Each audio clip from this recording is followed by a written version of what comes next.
Ladies and gentlemen, this is the main event. Fight fans worldwide, you tuned into the #1 undisputed boxing podcast today. This is the Boxing Breakdown.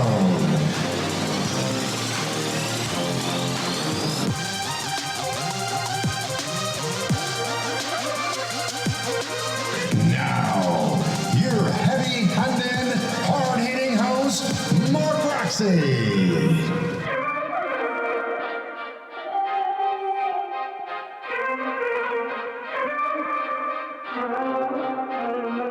What's up, what's up, what's up? What's going on out there in boxing land? This is your host, Mark Roxey, and you are listening to the Boxing Breakdown.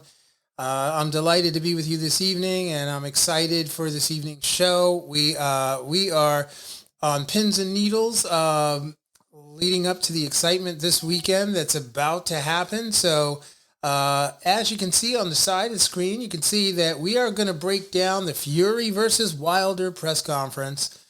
We are also going to talk a little bit about the TV undercard and the matchups that are going to take place on I believe it's Fox Sports and ESPN Plus, I believe.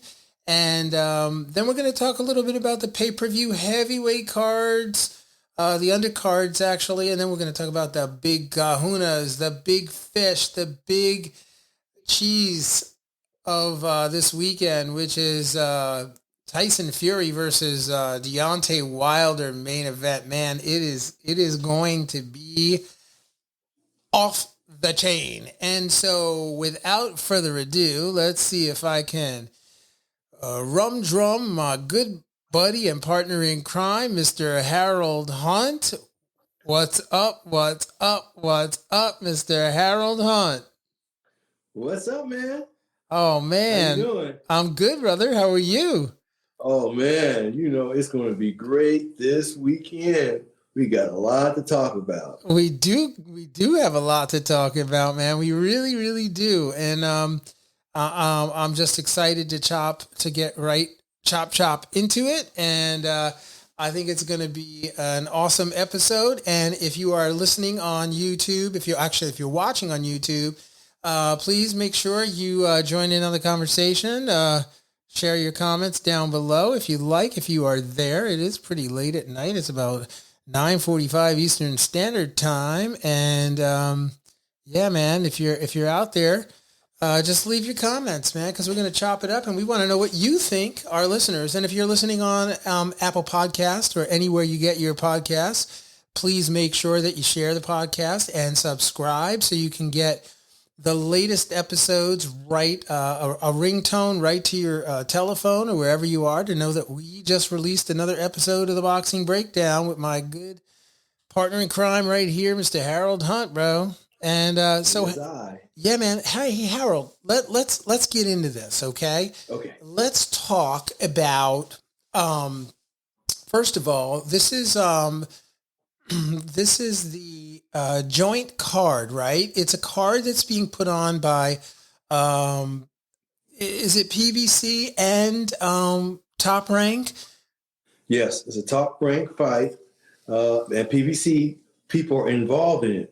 So both networks are going to be working together to give this to us. Right, and it's ESPN Plus, and it's going to be, I mean, this is like, there's a lot, like when I was listening and trying to figure out exactly where everything was going to go down, it's actually like, it's like a road, it's like a GPS coordinates to all the stuff that's going to happen this weekend, because there are going to be fights on television. It's, and do you know what the networks are for that? Is it going to be like Fight TV or...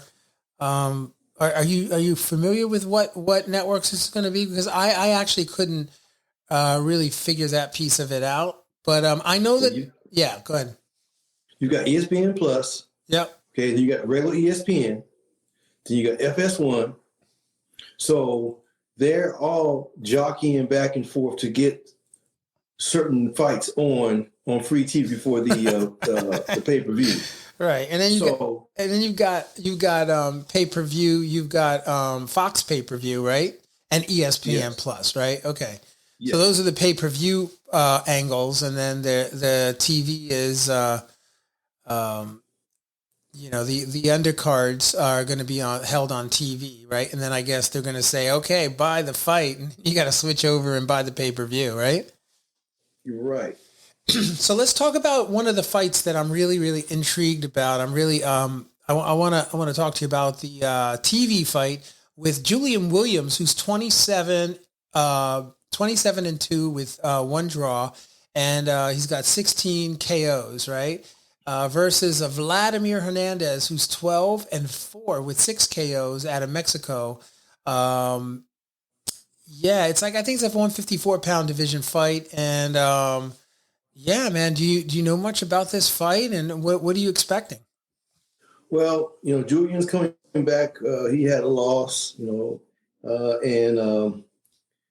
he was defeated pretty soundly, pretty much. So he kind of took a little time off and kind of re-energized himself. And he said he wasn't really focused on the training camp because he's got so much other things going on with his real estate and this and that and the other. He said he didn't really have a great camp. And he kind of got himself in a situation where he wasn't prepared to give his best effort. So he took some time off. So this fight here is kind of a welcome back type of thing. Right. Where he can kind of showcase his skills. He doesn't have anybody that's really going to, give him a problem at all. Shouldn't be. But it's going to be a decent fight where we should get some rounds in with someone's going to give us a little opposition. But it's not of the caliber that he's used to. But he needs to be, gotten back into the game. Now, he is really fun to watch. He's mentally strong. He sticks to game plans. And when he's in shape, he's pretty much a dominant type fighter. So if you're a purist, you're going to enjoy his style. Right. No, I get that. And I agree with you with that. Julian Williams is a very accomplished fighter, but also this guy, Vladimir Hernandez, his record doesn't indicate his skill level, because I think he just come off of a very, very big win against Angulo. Yes, he did well, but Angulo is coming down the other side of the hill, if you will. Yeah, so, for sure. Of course, that is a good name to have on your resume, of course, but the name is more pop than the actual fighter that he defeated. However, it got him this opportunity. And he's going to have a good head on his shoulder as far as he feels like he can win, and you're going to see a good fight. Yeah, I mean, I think it's going to be an uphill battle for him against Julian. Although I know that Julian Williams does have a purported elbow. I don't know if he still has that elbow issue. I know he had an elbow issue. And I know that he took some time off, almost 21 months of a layoff. So he's coming back to the ring with a very, very long layoff, almost, just shy of 2 years, so it's yeah, man, that's a serious amount of time to be off. So that should be, that definitely poses some questions and makes that a very intriguing fight, to watch. It's going to be a good fight. Yeah, man. And so another one of the TV fights, Harold, if we can jump forward into the there's a 10-round bout that's going to take place between Edgar Berlanga, right, who's 17 and 0, man, 17 and 0 with 16 KOs. Versus Marcelo Esteban Corceras, if I said that correctly, 30 and 2 with one draw, right? 30 wins, 2 losses with one draw, 16 wins coming by way of KO. This guy on paper looks like he could be some trouble. We'll see. I know that Edgar Berlanga's last fight did not end with knockout. It went the distance, and I know that their team was happy about getting the rounds. That was one way to spin that, but he had been making knockouts all along. And this fight is for the vacant WBO, NABO super middleweight title. So yeah, I mean, what are your thoughts about that, Harold? Well, we're talking about Edgar, right? Yeah. Edgar Berlanga. Well, as you know, he jumped into boxing pretty seriously, knocking everyone out. And he was tested his last fight. Yeah. He did knock the gentleman down a couple of good times, and he proven that he's had some skill set. So he's going to be fun to watch anyway, because he's going to want to continue that streak or start a new streak. So he's going to try to knock people out. Now, I know we got a pay-per-view card, and you have to pay your hard-earned money to see the four main bouts. But I'm telling you, the undercard is great all the way through. So even if you decide you have to work or what have you decide not to purchase the other thing, the main, you got so many good fights on these undercards that are free, and this is one of them. Right. This would be a headliner on any other time, not a pay-per-view, but it would be a headline on Showtime or Fox or any other major network for sure, that's on regular television. So please look at it. Now, he's being tested. He's being tested. This is not someone that they're feeding him. He has to fight. Right. And he could lose this fight. He could. So, and this is his first straps. He'll get some straps if he wins these fights, and then he'll get ranked higher, and then he'll become someone that they have to pay attention to more than being just a sensationalized knockout person. Right. Right. Powerful statement, Harold. But very, very true. I mean, that makes that, these guys put together, the promoters put together, I think TGB is involved in this as a promotion, but they did a really good job at putting together that, the TV undercard. And everybody, I mean, if you haven't seen it, if you guys are listening in out there and you haven't gotten a chance to see Edgar Berlanga fight, not to just slant it on one side, because I'm sure that Marcelo Esteban Corsegas is pretty good too. I mean, he's from Argentina. He comes out of Argentina, so I haven't really seen too much of this guy. But you got to watch those guys from Argentina, man, because some of those guys can really bang. And then Edgar Berlanga coming out of Brooklyn, New York, he's amazing. He's an amazing fighter.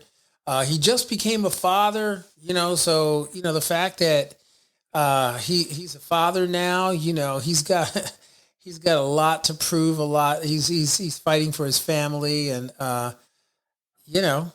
it's just he's known as the monster. So we'll see, man. We'll see on that 10-round bout. We'll definitely see what's going to happen. Yeah, that definitely changes his focus. Before, it was the bravado and knocking people out. Yeah. And, he's already had cars and Ferraris and all that maybe 3 years ago. So it's not even for that anymore. Now it's a whole different number of opportunities for yourself when you have a child that you have to feed. And are those out there who are parents or what have you, once you have your first child, you shift. Right. And now for him, a shift could really take off his career, because now he has someone to fight for, and he may be more focused on getting those knockouts so he can market himself better. Yeah. I mean, it's put up or shut up. These are big, those early fights obviously have been, most of the fights have been picked fights and carefully designed, career matches, but as you step up, you start to, you're fighting a guy. Look, he's fighting a guy that has double the amount of experience that he has in the professional boxing arena. And yes, the guy does have 2 losses, so he can be beat, but he also has 16. He has the same number of KOs as Edgar Berlanga. And to be honest, like it could be, his record could be better than what he's able to produce, meaning Marcelo Esteban. But, it could also be a situation where, he comes in and he upsets the Berlanga. So you just don't know. Again, a great pick for a fight, great on paper, definitely is a must-see TV kind of fight. And I'm excited about it too. And then we moving right along, Harold. I guess we can jump up into the pay-per-view stuff, because I'm getting, it's going to get real juicy in a second here, everyone. But when we talk about the pay-per-view, let me just bring up my graphic here. I want to just switch this off here.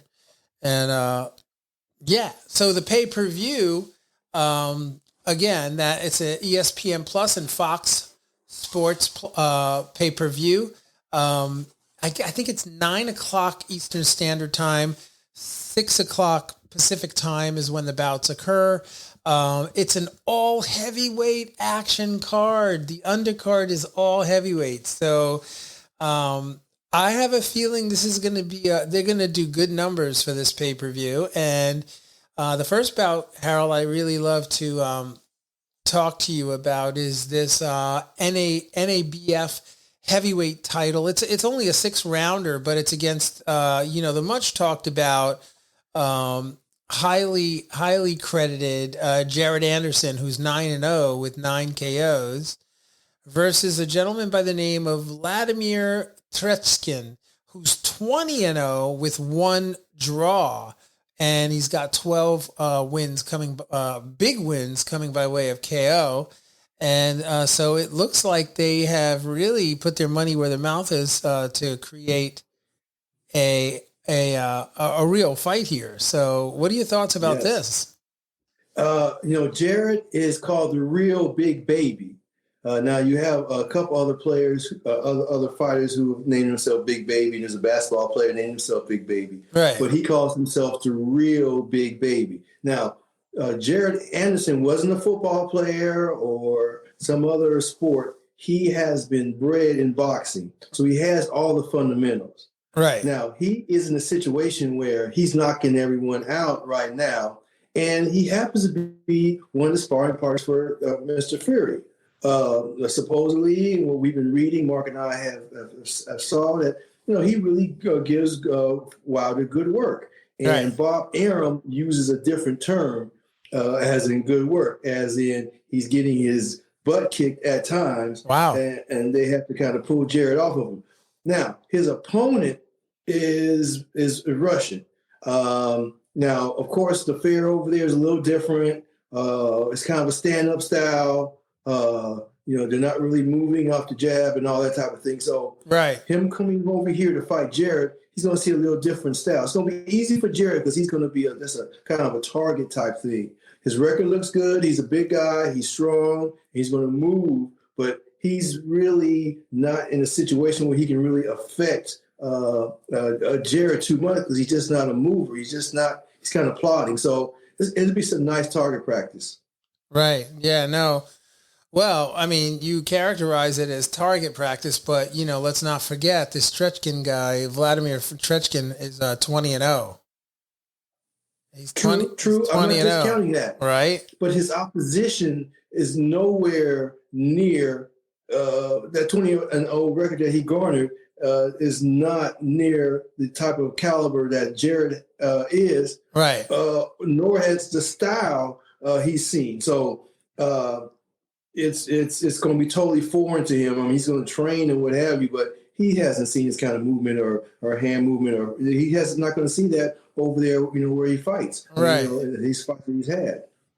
Yeah, no, I got that. And, you bring up a good point, but, you never know, man. Like, This is boxing. Yeah. And I'll be very interested to see what happens in the betting world, some of the betting platforms to see what the odds are for this fight, because I mean, again, bigger upsets have occurred, and so yeah, for all intent and purposes, we do believe that Jared Anderson should win this fight, but you just don't know what you have in a game. Vladimir Trechkin coming into this fight, he's got a lot to prove, I'm sure. And so does Jared Anderson. I believe in one of the press conferences, I heard him say that he really doesn't have too much to prove, which I thought was really interesting that he would say that. But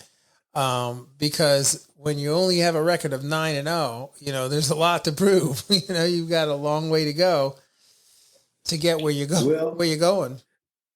It's a 6-rounder, which is peculiar to me because The other gentleman has fought more than 6 rounds several times. I think it's an 8-rounder, Harold. I believe it's an 8-rounder. Okay. Yeah, okay. I'm If it's pretty. an 8-rounder, yeah, that's a little more feasible. Yeah. Because a 6-rounder, you really can't get into what you need to get into, and one person gets far enough ahead where you don't get a chance to develop your strategy. Yeah. And that's not necessarily, I wouldn't say fair, but that's not going to necessarily give us a great fight with 2 calibers of fighters that we have here. So being 8, and I'm misinformed, being 8, that really adds more intrigue to it. Yeah, no, it really does. And, it is also for the NABF. I don't know if you heard me in the beginning, but it's Yes. an NABF. I don't think it's I don't think it's a world title. It might be an interim title or something. It's a USA title. It's an American title. Yeah. NABF. Okay. Yes, which is great because you get all the American belts, the NABO, USBA, this NABF, right, and all the other underling belts that are associated with the Big Four. You get all those. You put yourself in a situation where you have a chance to fight some eliminators to get to the champion. So this is a big deal. It changes his money also. Yeah, that's a good point. Patient if he wins, but his purse will be larger because he does have these belts, these local, not local, but national belts. Yeah, no, I get that, and that's a good point. Hopefully, you're listening, Jared Anderson. You're really listening to what Mr. Hunt is saying here. That you need to make sure you get that win because big things are going to happen for you. For sure. I mean, big things have already happened, but you know what that means. And as you said earlier, Jared Anderson has been sparring Tyson Fury. I think he's done some sparring with Brian Jennings, Joseph Parker, and again, Tyson Fury has actually said, I've heard him say in a couple of different interviews that he believes that Jared Anderson is the future of the heavyweight division. So, for Tyson Fury to come out and say that publicly, that's quite a statement for the young Jared Anderson. I would love to see that sparring, man. That's probably some beautiful stuff in there because Tyson has to probably fight a little bit of a round for real. Yeah. Yeah. to stave off embarrassment because, when you're young like that and you get a chance to spar the heavyweight champion of the world, you're going all out. Whereas the champion usually, he's kind of just, I'm just looking at what you're seeing. I'm working on these little things or whatever. But I think if he gets touched a few times, he has to kind of go into his regular fight mode. And that is what I want to see in sparring. Yeah, man. Yeah. So I suppose that you're going for Jared Anderson on this fight, huh? Well, just because of the style is something that the Russian gentleman has not seen. And, the American style or urban style or whatever style you want to say when you're moving and you're jabbing and you're dropping that right hand and you're giving angles and you're not straight up and down, that style usually prevails unless you get touched. Right, unless you get touched. Fight. It is heavyweight boxing, Harold. Yes. I will remind the listeners, this is heavyweight boxing. Anything can happen. Absolutely. Anything can happen. And speaking of anything happening, let's take a look at the next bout. I think this is I don't know if it's a co-main feature or not, but I can't remember. But Robert Helenius, who's 30-3 with 19 KOs, versus Adam Kowalczyk. Adam Kowalczyk. His pronunciation, shout out to him. It's a Polish surname, and it's really melodic. Actually, I just can't say it. Kowalczyk. Yes. Kowalczyk. I think it's Kowalczyk. But anyway, if we pronounce your name incorrectly, please do not find us in the arena and knock us out because you are a big man, Mr. Adam Kowalczyk. 20-1 with 15 big wins coming by way of KO. I think his nickname is the Babyface Assassin, and Robert Halengas's nickname is the Nordic Night, the Nordic Nightmare. Right? He's out of Finland. Yes, he is actually from Viking blood. His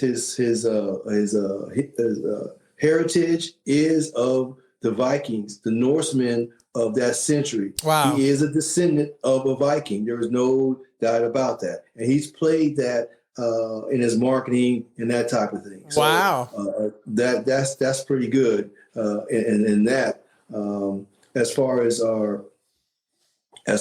Adam's concerned, he was on the fast track to be one of the contenders to fight any of the three big boys. Right. But he got in a situation with this gentleman, and he got hit early, and he never recovered. Yeah. Now, that was a situation where he was hurt, but he didn't know how to recover. And that's something you have to learn in the gym. If you get hurt, what to do. Mark, I'm sure you can speak on that better than I.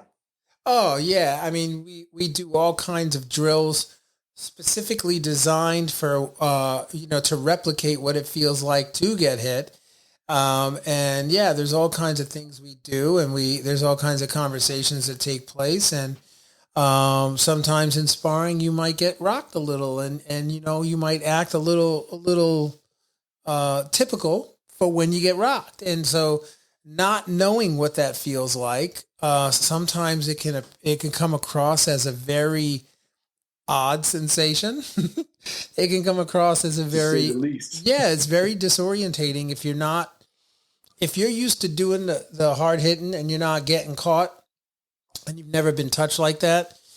What happens is you get this false sense about yourself. And then when you do get touched, you have no idea what to do because you never felt that sensation before, and you're really not sure even what's happening, right? But by the time you know what's happening, it's already happened.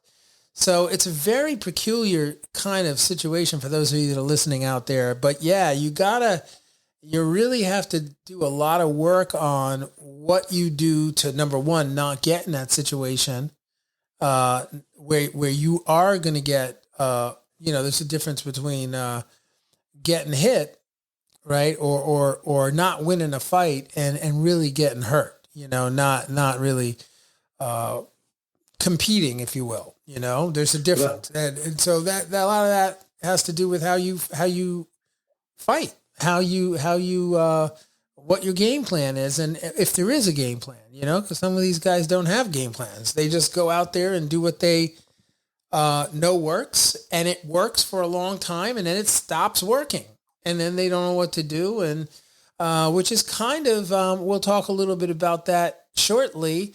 Because we're going to get into, the main event. We're going to talk about that in a couple seconds. But, this fight is intriguing as well. It's going to be a great fight. This is a pay-per-view fight. Okay. The Jared Anderson fight and the Robert Halengas versus Adam Kowalczyk. They're both pay-per-view fights, and they're going to be amazing. It's going to be a great, great fight. And we have one more fight to talk about on the undercard of the pay-per-view, Harold, and that is the Ife Ajaba. Yes. From Nigeria. He's from Nigeria, right? Yes. Yeah, and he's 15-0, and he's facing off against Frank Sanchez, who's 18-0 with 13 KOs. I think that Ajaba, all of his wins have come within the distance. None of them have been by KO, but he's facing off a tough Frank Sanchez, who's out of Cuba, and this is for the WBC Continental Americas and the WBO NABO heavyweight title. This is a co-main event, and I think this is a power versus skill kind of fight. Harold, what do you think? Well, F.A. Ajagba is famous for getting in the ring to fight a gentleman, and soon as they said fight, the gentleman got out the ring and walked out the ring. You guys seen that footage? I remember that. Yeah. Now, Ajagba is he's powerful. He hits hard. He's been knocked down a couple of times. He's trained by Ronnie Shields. He's got good skills, but he started kind of late. Now, Sanchez has Cuban pedigree, Cuban amateur training, and fundamentals. So usually, just on paper, Marcus, we're talking about on paper, that type of pedigree allows you an advantage. Now, Sanchez is more a counterpuncher, but he's a good size a man, and he's got great pedigree skills. Now, Ajagba is strong, and he's coming with his discipline that he's recently gotten, if you want to say it, compared to Sanchez. Right. So, in my opinion, Sanchez's pedigree is going to protect him and help him have an opportunity to win, especially him being a counterpuncher. Right. And Ajagba doesn't have that in his repertoire. He's going to be coming forward. So he's stepping right into Sanchez's type of situation. Now, Sanchez he's fighting in, he's coming from the Canelo camp. So they're inherently all counterpunchers. Canelo and everyone in that area, the counterpunchers. So what we're going to see is a bull rushing in, and we're going to see Sanchez really do some good work with his pedigree. Right. Yeah, man. I mean, this is going to be a very, very good fight. I am kind of going toward, it being a clinic from Mr. Sanchez, but I just you never know, because again, it's another heavyweight bout, and anything can happen. And I know that Ife, did you say Ajabwa or Ajaba? Ajaba, right? Well, I've said it's a Ajagba. Ajagba. That's how I pronounce it. Okay. Usually, I got you. Ajagba. Yeah, man. So, he's a power puncher, so he's gonna come out there swinging for the fences, and if he catches you, you might go to sleep. Very intriguing. Much. But he has been hit. He has been down. He does come in to kill, and he can be hit. Right. So right. And he doesn't have the discipline as of yet to know how to get out of the way, how to pair punches. Right now, he's just running through folk. So This is going to be a great fight. I mean, these fights, I've read where people are saying this is some of the best undercard they've seen in many, many years, where you don't know who's going to win. There's no walkovers for anybody, actually. Yeah, no. As we're going through this,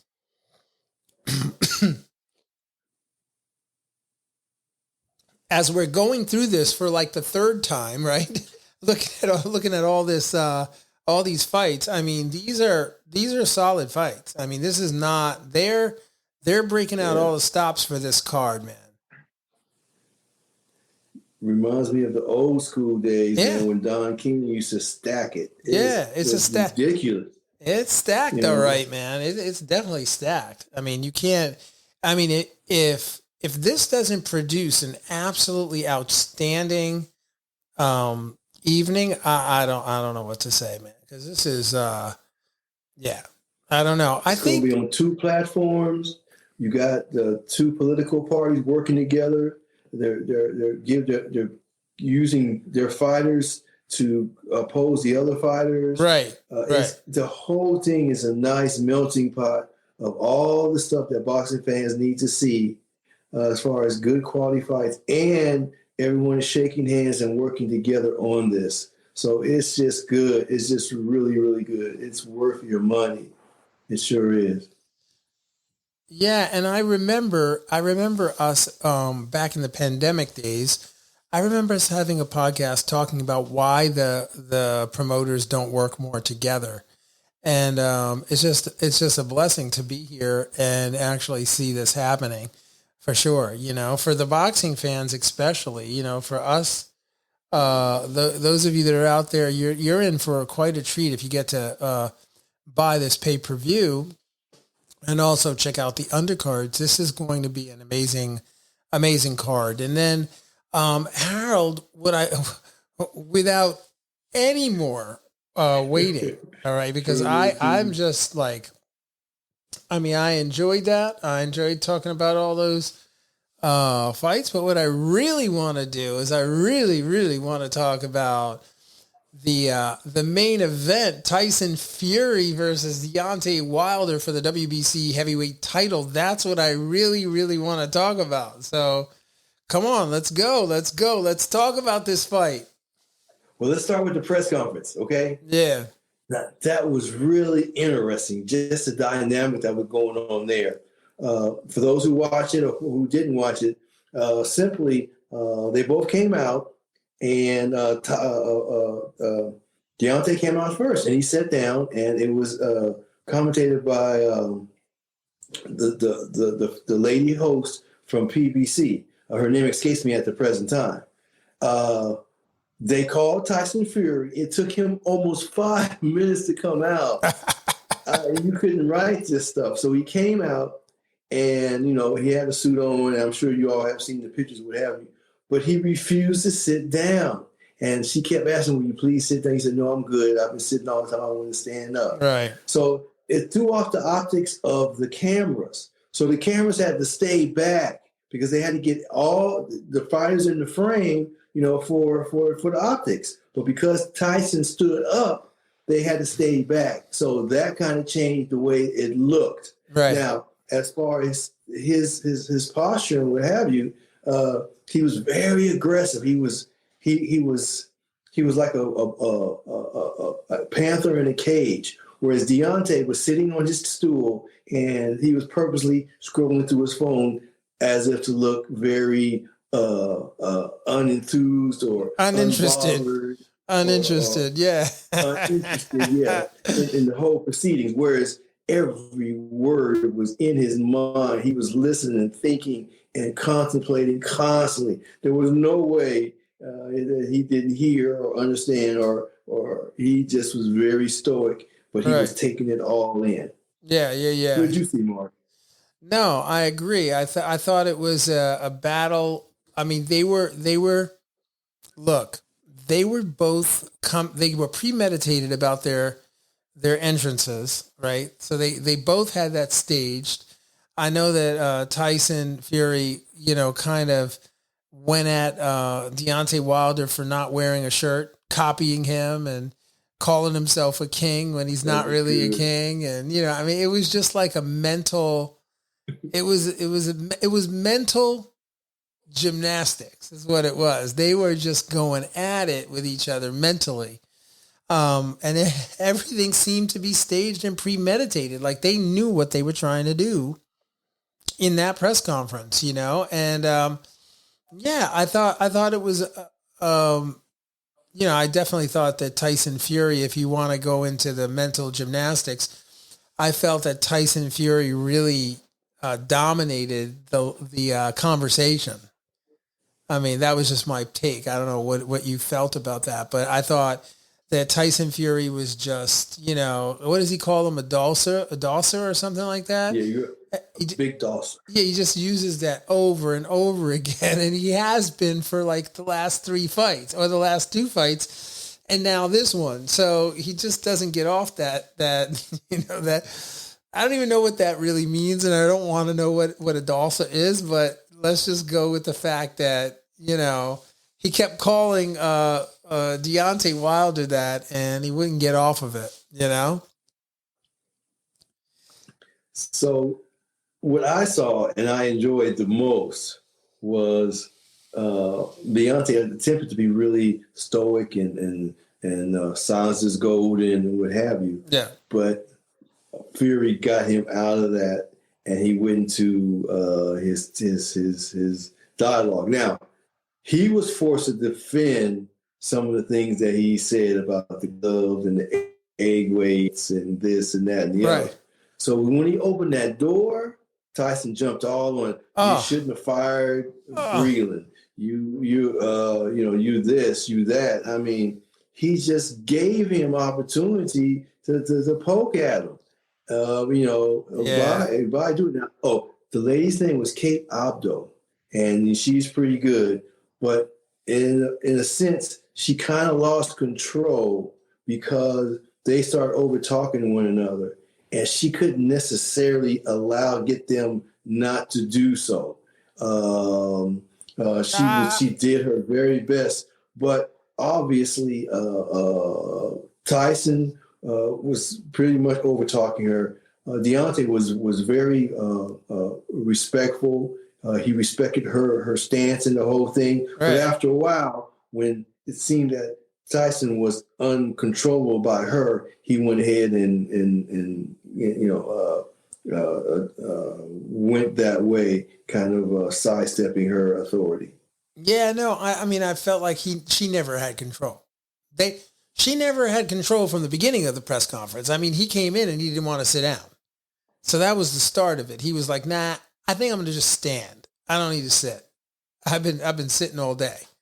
Right. So there was that. And I don't think she had much control over the whole proceedings, including at the end, which we'll touch on later on. But, I mean, I thought, I was thinking about the fact that Tyson Fury recently had a baby about almost 8 weeks now. It's almost 8 weeks, I think, since he had his child. And I'm thinking that, like, when I'm looking at him, I'm kind of feeling like I'm looking at a different guy, a guy that's a little more intense and a little bit more, maybe he's got something else to fight for here, And I know that his baby was sick. She had some medical problems. And, what that did was take away a little bit. I think it probably took him away from the focus of the fight camp a little bit, but I think that he knows what he has to do. He's pulled himself back, and that's kind of what I got out of listening to him talk a little bit about that,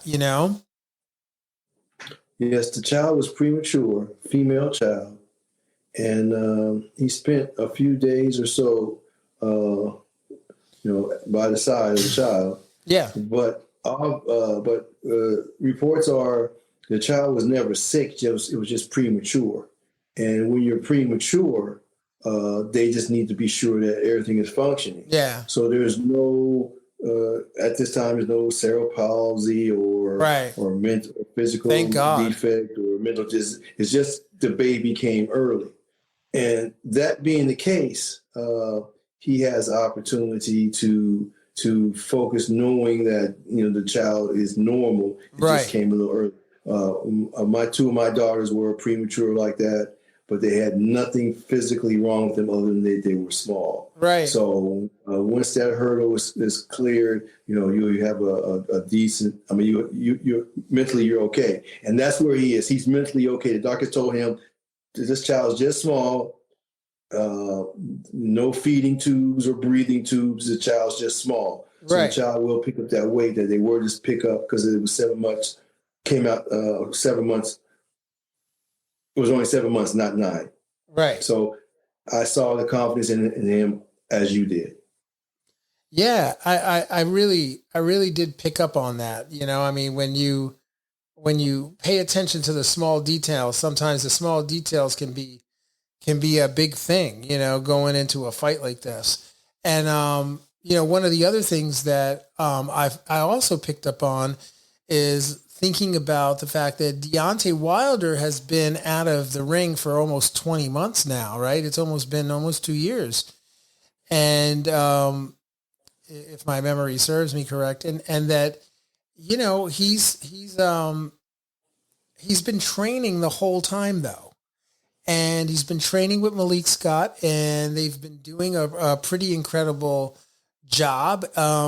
Even Sugar Hill commented on the fact that he believed Malik Scott was doing a great job with Deontay Wilder, and that it was kind of inspiring them to train harder and to do more work, because they could see that Deontay Wilder had this eye of the tiger, if you will, for lack of a better pun, but he has this eye of the tiger coming into this fight,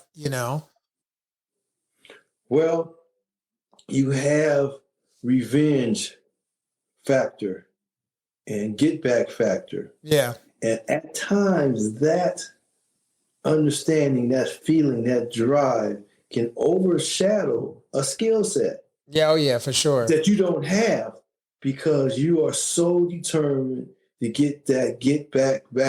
Right. And this is, you can only use this maybe once Yeah. or twice in your career or in your life, where your desire to succeed outweighs the skill level you have to actually achieve it. Right. So that being the case, he is really going to sell out at all expense because he is fighting for his own identity as a man going forward. Yeah. Because the situation was what it was, how he lost, and he says he was this, that, and the other. So his motivation is just purely just, it's kind of like a football team who comes out there, they got us all the adrenaline, and by the second half, they have no adrenaline and they get beat. But the first half, they was do really well because they were just so hyped. But when the talent has to come through and the hype and the adrenaline is gone, they don't have anything. Right. But in this situation, he's going to be able to sustain that furor, for only 46 minutes. So I see him just really possibly taking punches that he would never normally take, putting himself in situations where, he shouldn't be there because his skill set doesn't dictate that, but that drive to get that get back is going to be a monster. Yeah, I agree. And if what Malik Scott said in the press conference about the fact that they've been working on a lot of different skill sets comes to fruition, and I'm going to paraphrase because I don't like to put words in people's mouths, but it was something to the effect that, we've been working on tools that Deontay Wilder has had, but has chosen not to use them. So he's had these tools, but oftentimes when he gets into fights, he just goes to the go-to power and he uses the tool that he knows he can get the job done with, which doesn't allow him to really use many of the other skill sets and kind of shows like a one-dimensional Deontay Wilder. And Malik Scott commented that what he really tried to do was something very, very simple, which was just to remind Deontay Wilder of these other things that he has in his toolbox that he just chooses not to use. And True. Yeah, I thought that was a really, really clever way, both as a coach to talk about his fighter, but also in terms of the strategy going into the fight. How does that look when they actually do compete? Well, if you look back at his fight with Ortiz, yeah, he boxed in that fight. He threw the jab. He was in and out. Yep. He dropped the right hand. He went from left to right. That was actually boxing. It wasn't A+ boxing, but it was boxing, which he doesn't really, do all the time. But in that fight, he was boxing. So for Malik to say that he does have those tools, you can look back at one of his previous fights. You can see, resemblance of those tools are there and they have been utilized. Yeah. So if mentally he can put aside this angst, this anger, this get back, and think about boxing, he should be able to to use some of that.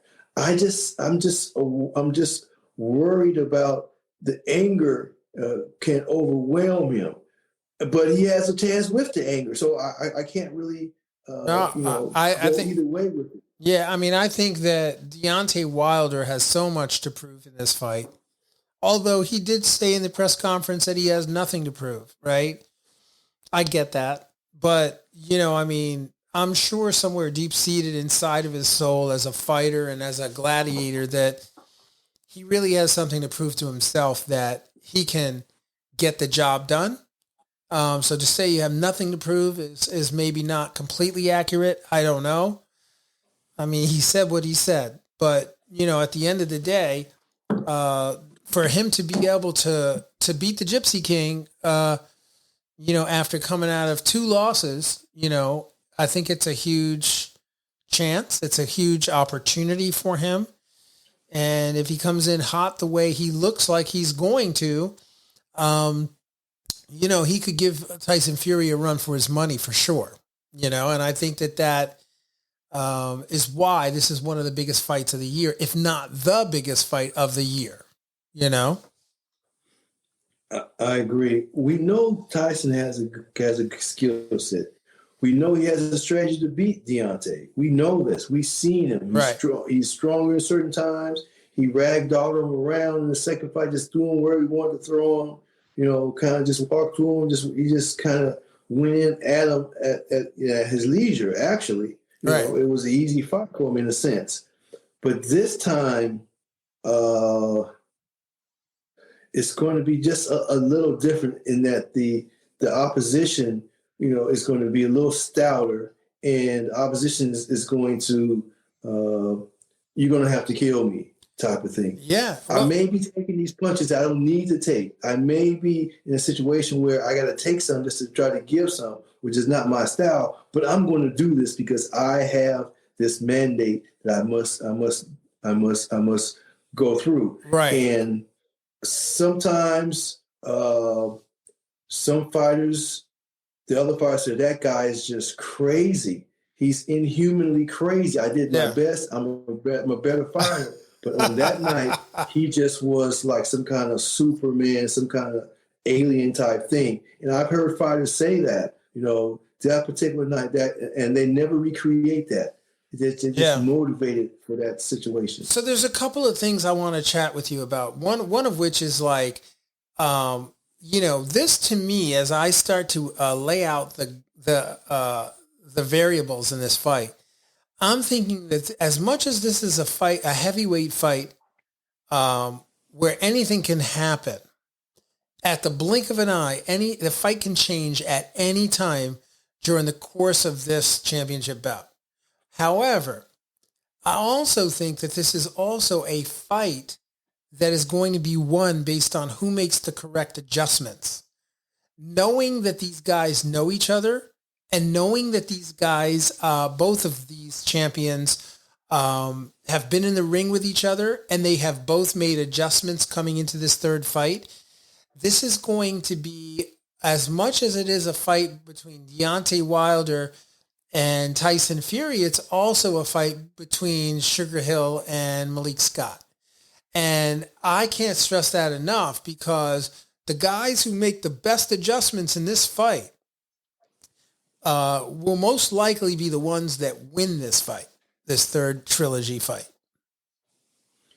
Yeah, we touched on that on our last podcast, and what you just said was spot on. You're absolutely right. I just see that if the waters get too deep, Sugar Hill may have a little more experience, and like we said before, if they're going by every word their trainer is telling them, right? I would think Sugar Hill will have a little more experience on how to deal with the other situation. Right. Whereas on the other side, he's not necessarily been there before. They've never even done a fight together when he was a head trainer. So those variables are there. Yeah, and so like you said, the question becomes for the listeners is, does the person, so Tyson Fury and Sugar Hill have been working together. They've known each other since 2010. So it goes all the way back to Detroit, Michigan, right? They know each other from back then. They have a great line of communication. I think one of the attributes and the things that can really play a big role in this fight is the communication that they can, and the adjustments that they can make on the fly. And then and the question goes to you, Harold, does Wilder and Malik Scott, the fresh new voice in the corner, the guy, now Malik Scott has been in Wilder's camp for a very long time. He's not new to the camp, but he's got a lot of new things that he's trying to get Wilder to use in the fight. And do those things end up being reminders, or does he still have, beyond those things, adjustments that he's willing and able to make throughout the fight. Take note, okay? I'm saying this to you, Malik Scott. Make sure you have those adjustments in your playbook for the night of the fight, because the question becomes, like, it's one thing to teach him or remind him of skills that we know he has. It's another thing to make those adjustments in the fight. They're two different things.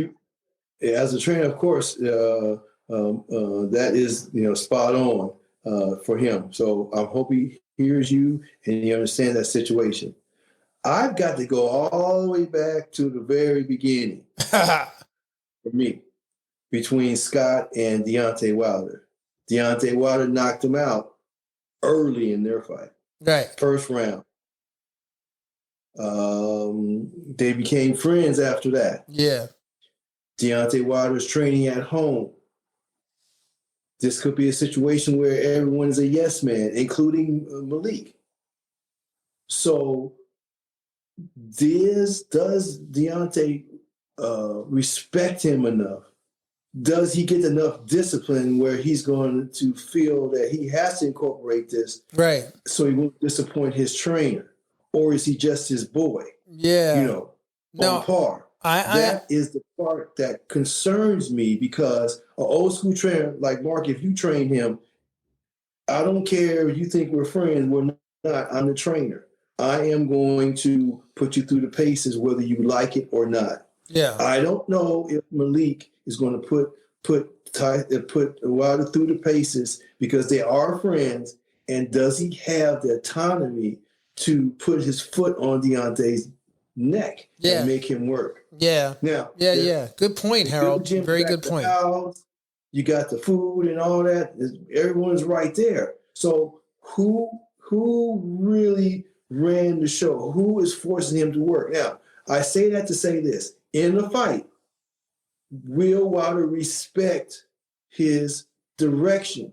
Did he respect him during the training, during the run-up, to actually do what he said he wanted to do, or he just put people around him who was going to help him the way he wanted to, and then he would decide how he would fight the fight, regardless of what was said? Right. That's the only caveat that I see. Yeah. No, just to touch on, look, there's going to be a lot of things to consider here. I don't know if you heard, it just came off the wire. They just announced all three judges and referees are coming out of the United States for this fight. So, I don't know if that plays into against Fury, and does it play in favor of Wilder? They announced the officials for Saturday's Fury versus Wilder 3 fight. And so the referee is Russell Mora is the referee. I work with him. Yep. And the judges are Dave Moretti, Tim Cheaton, or Chelton. I work with him. And then Steve Weisfeld. I work with him. So those are the three. All of those gentlemen that were named, I've done fights with them where we were ringside together, and my car and their car went to decide a fight. Right. So I know those guys as far as their understanding. Right. As far as my understanding is with them. Now, Mora is the right kind of referee because he is not going to be breaking them up. He's going to allow them to work on the inside. Right. So if Deontay is going to work on the inside, he's going to have opportunity because that's Mora's thing. Right. He allows them to break down. He uses his voice. He's not a hands-on, I'm gonna push you apart type of thing. Right. He uses his voice. So his voice is what breaks them. So that allows them to get a little more work in before they actually physically break. As far as the judge is concerned, we all know Weisfeld and Cheatham and the other gentleman. So I've been around them, worked with them, and I can't really comment on what their style is or what have you. But whenever I work with them, we are basically on the same kind of accord type of thing. So they are excellent judges for the situation. They're going to see it unencumbered. They're going to see it the way it is. the biggest factor to me is Russell Moore in the ring as a referee. Yeah, oh, big time. He is the one that's going to allow the action to be to go the way it needs to go naturally. Well, and because there's so much anger in coming into this fight. There's so much bad feelings coming into this fight. You're going to have Tyson Fury wondering about these judges, right? And you're going to have Tyson Fury also on the flip side taking things into his own hands, and you got to wonder, is he going to hit behind the head? Are there going to be those rabbit punches that we saw, in some of the previous fights? What is Russell Moore going to do, when there are those rabbit punches? How's he going to deal with that?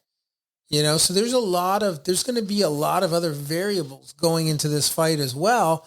But I just thought the fans out there should know that we have, Dave Moretti, Tim Cheltan, and Steve Weisfeld that are going to be the judges, and Russell Moore is the referee for this fight.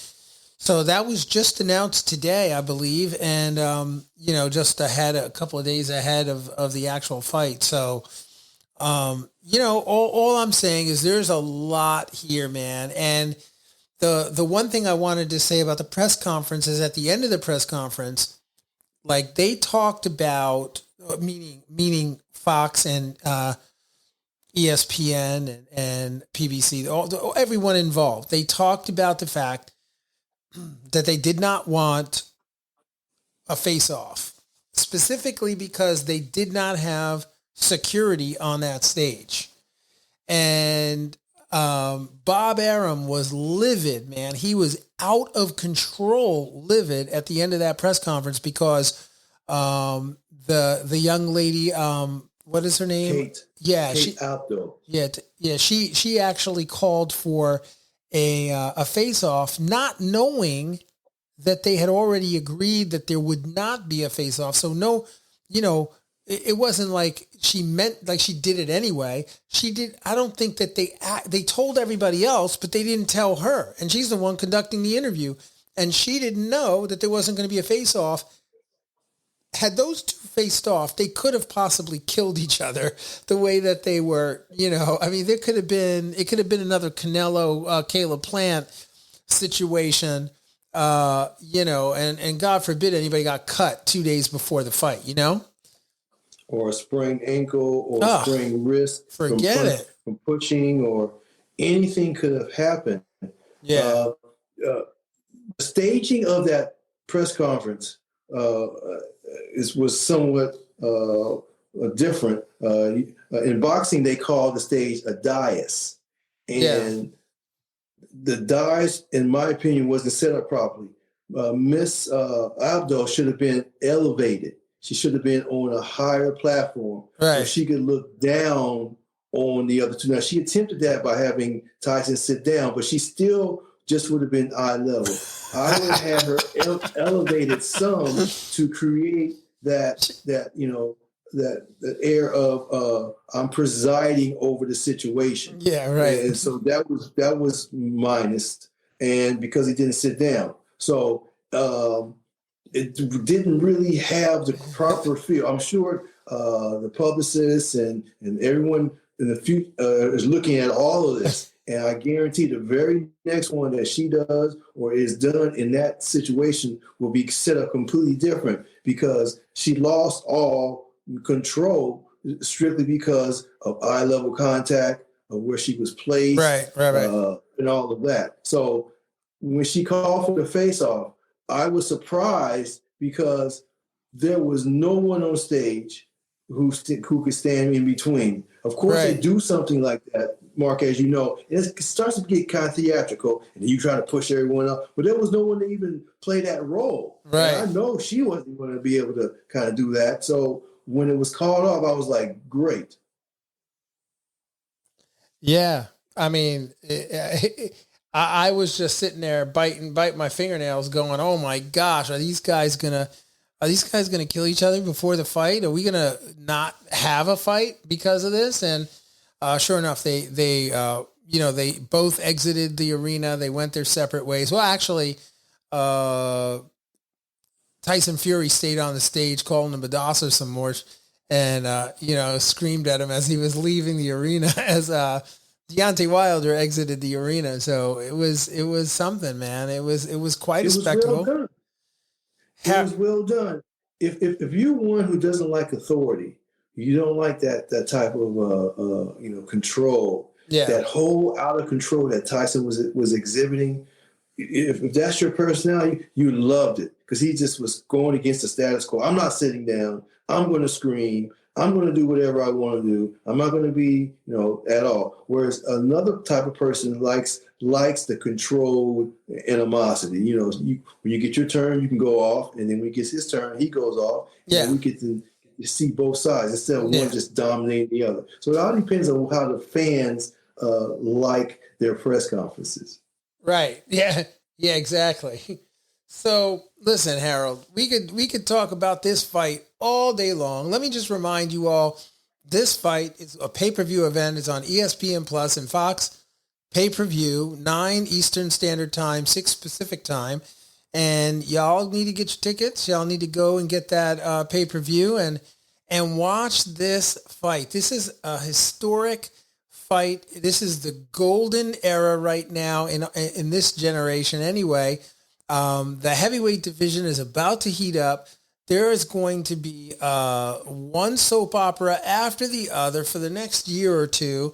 And you're about to see some must-see boxing. If you are a boxing fan, tune in. Harold and I will be there. We will be tuning in. We will be watching this show.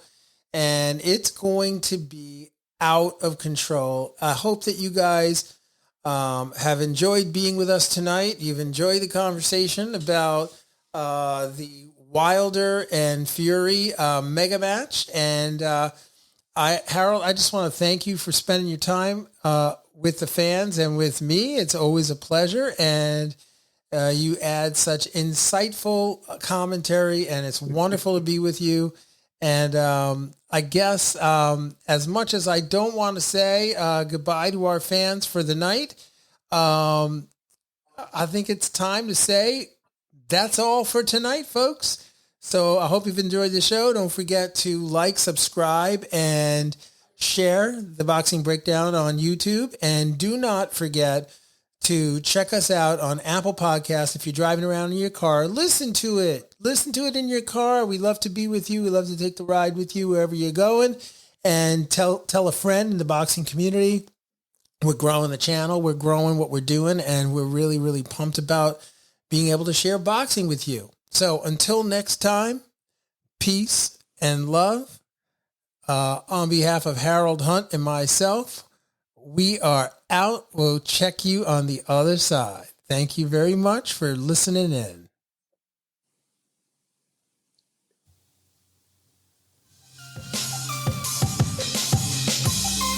Fight fans, join host Mark Roxey and special guests as they break down all aspects of the boxing world, including news, business, management, training, promotions, fan reactions, upcoming events, matchups, future boxing stars, title fights, state of the boxing world, and all the stuff you don't see when you watch boxing. This podcast is released each week on Thursday at 8 p.m. Eastern Standard Time. Live streamed on YouTube, Instagram, and Facebook Live. It's the Boxing Breakdown, hosted by Mark Roxey.